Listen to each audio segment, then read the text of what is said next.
An apple pie. The tree was full of red apples. Farmer was riding his brown horse. He stopped under the tree. He reached out and picked an apple off a branch. He bit into the raw apple. He enjoyed the apple. His horse turned its head to look at him. The farmer picked another apple off the tree. He gave it to the horse. The horse ate the raw apple. The horse enjoyed the apple. The farmer put a dozen apples into a bag. He rode the horse back home. He put the horse in the barn. He walked into his house.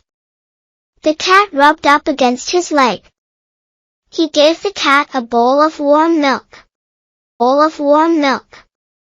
He sat down on the sofa. He opened a book to read. His wife came home. She cooked the raw apples. She made an apple pie. They ate bread and hot soup for dinner. They enjoyed the bread and soup. They had hot apple pie for dessert. They both enjoyed the apple pie.